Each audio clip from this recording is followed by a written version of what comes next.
Hoy la oportunidad nos brinda de poder dialogar con un periodista de una dilatada trayectoria. En lo personal recuerdo mucho su época cuando estaba en ámbito financiero en la década del 90. Luis Beldi, ¿cómo le va? Buen día, gracias por atendernos. ¿Cómo está usted? Buen día.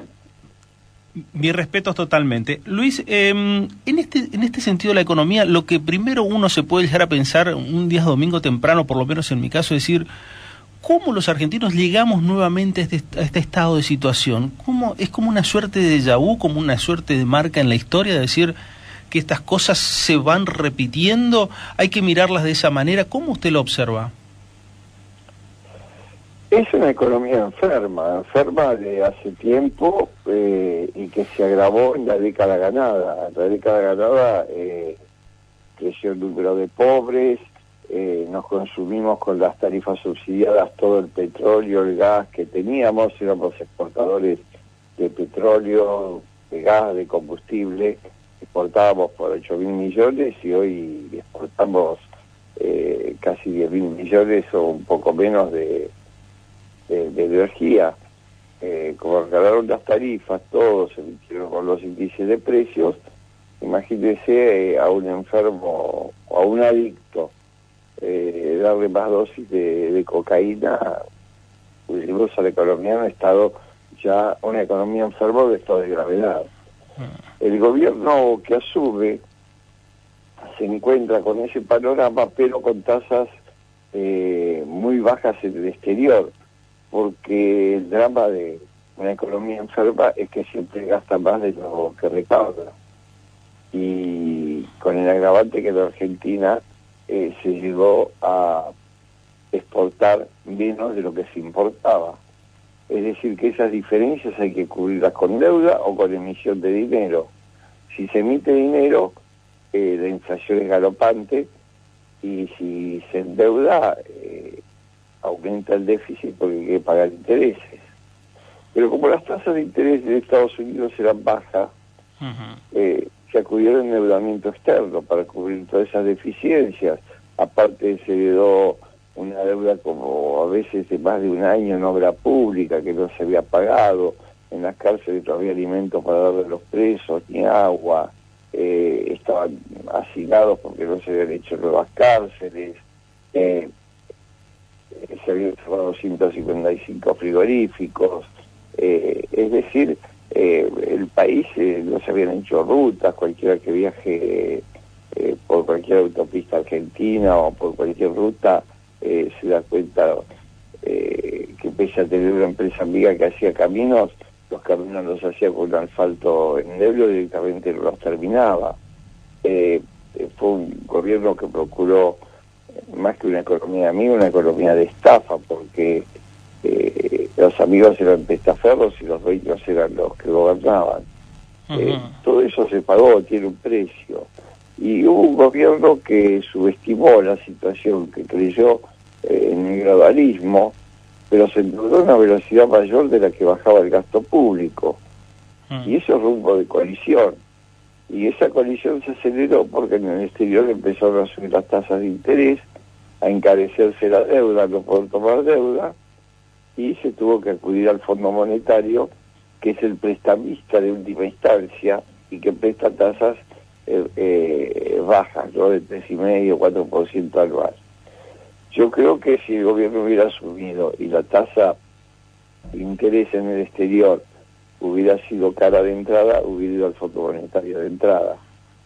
Pero bueno, hubo que acudir a esta instancia, quedó al desnudo que el gobierno se parezcó, o sea, el mercado le pedía que tuviera una pata política fuerte en el Congreso, no la tuvo, cometieron muchos errores y, repito, ellos cuando asumieron, porque no tenían nadie enfrente, tenían que haber hecho un programa de ajuste mucho más severo, como el que van a hacer ahora, sentarse con todas las provincias y empezar a recortar gastos renglón por renglón, porque cada gasto es un impuesto más que pagamos los que trabajamos.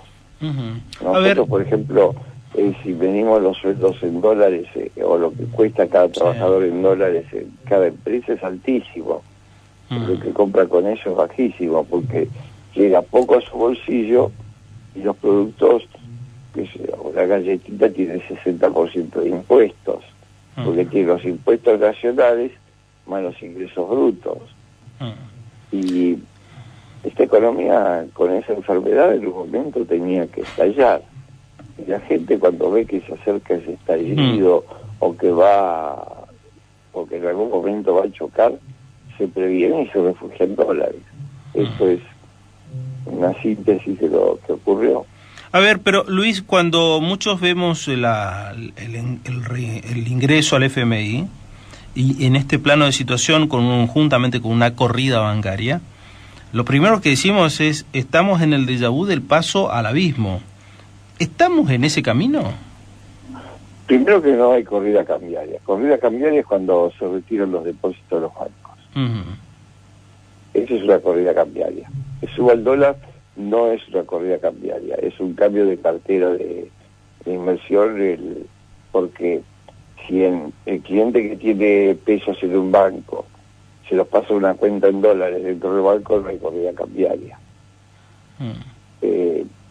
Corrida cambiaria es cuando se llevan los pesos a la casa. Pero hoy muy pocos lo hacen. Primero, los ladrones tienen un marketing. Cuando suceden estas cosas, están en guardia en la puerta de los bancos esperando hacer las salideras o las entraderas a las casas, que la gente sabe que tiene los dólares en las casas. Es muy poco el porcentaje de gente que retiró depósitos de los bancos. Ahora, que hubo salida de dólares al exterior, sí. Se pasaron de pesos a dólares, fondos del exterior que habían traído dólares para hacerse pesos, vendieron los títulos y se fueron. Eso sí es cierto, eso nos costó reservas, pero no se puede hablar de corrida cambiaria esta vez. Y sí se puede hablar de que hay un vuelco al dólar, porque saben que el tipo de cambio está atrasado, que va a subir, que subió en todo el mundo el dólar, y que en la Argentina no va a estar exento. En la Argentina fue más fuerte porque la Argentina se resistió a esa suba del dólar en el mundo, no lo dejó subir. Durante mucho tiempo intervino el Banco Central del mercado y un día no tenía sentido la intervención, así que subió las tasas altísimas y ahora hay que esperar. Yo calculo que en un par de semanas la situación se equilibra. Cuando el dólar llegue a 25, 26 pesos, se va a equilibrar. En cuanto a lo que es la economía en sí, cuando uno escucha a los funcionarios nacionales dicen que están achicando el déficit fiscal permanentemente y muestran ciertas cosas, ciertos parámetros, pero ¿cuánto más falta? Digo, ellos para lo que venían diciendo en la fase discursiva no se condecía con el hecho de decir cuánto está el déficit. Le pregunto, ¿cuánto cree usted que falta todavía? No falta mucho, 5 puntos de lo que produce la Argentina es déficit. Ahora, hay dos formas de bajar el déficit. O aumenta la recaudación poniéndole más impuestos a la gente, o baja el gasto, que es lo que hay que hacer. Hay provincias que son inviables, que tienen 50-60% empleados públicos. Esas provincias no son, hasta que no normalicen su planta de empleados públicos, sus gastos no lo van a poder hacer. Santiago del Estero tiene pensiones por discapacidad de gente que no tiene discapacidad, pero que son un gasto enorme. Es decir, acá hay que tener conciencia que se acabó la fiesta. Lo que pasa es que la gente dice, pero tiene un déficit fiscal grande. Cada vez que uno quiere recortar un gasto, se arma un lío bárbaro, salen a la calle, salen con los bombos, los piquetes y todo. Y son los mismos que después reclaman que más gasto porque están pidiendo que le suban los subsidios. Así que la Argentina es un país muy contradictorio, quiere salir de todo esto sin sufrimiento. Y la verdad es que de una situación económica tan terrible no se sale sin sufrimiento. Primero porque la economía es cruel, no da opciones. O el hombre hace el ajuste o lo hace la economía como lo hizo en 2001. En 2001 el ajuste lo hizo la economía. No quisiste ajustar, de la Rúa se mandó el impuestazo, no corrigió nada y la gente empezó a llevarse la plata de los bancos. Cuando la gente se empezó a llevar la plata a los bancos, vino el corralito. Y después vino toda la historia que conocimos. Llegó la soja a $600 y en vez de invertir, de alentar inversiones en la Argentina por esa prosperidad que teníamos, se nos ocurrió repartir la guita en subsidios para todos, de quitar toda una generación de gente de la costumbre de trabajar. Y llevamos a los pobres al 32%, porque le dimos confortabilidad a la pobreza. La Presidenta llegó a estar orgullosa de que las villas se construyeran con material, con casas de material en vez de chapa. Cuando la villa en la Argentina fue toda la vida un lugar de paso de la gente que quería progresar, y pasó a ser un lugar de escala final. Entonces, tenemos dos desgracias en la Argentina. El empleo público elevado, 1.200.000 personas se sumaron al empleo público en los últimos 4 años del gobierno anterior, y los subsidios a la pobreza. Después tenemos la tercera desgracia, que son los sindicatos con convenios del siglo XX, que hacen que el 40% de la población esté trabajando en negro, porque nadie quiere ni puede pagar esos convenios. Entonces ese 40% lo aporta a los jubilados, los aportes previsionales, impuestos paga porque paga IVA y paga todo.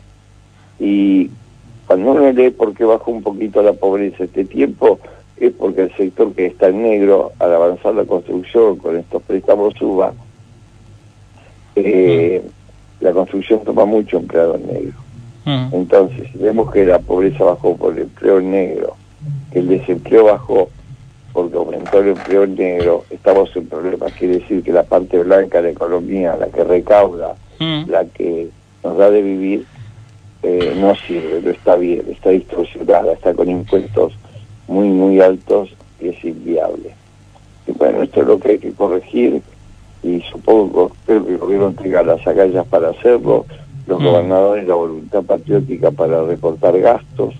No puede haber provincias como Chubut que tengan 320.000 habitantes y paguen 86.000 sueldos cuando tienen luz, cuando tiene gas, petróleo, minería, pesca, turismo.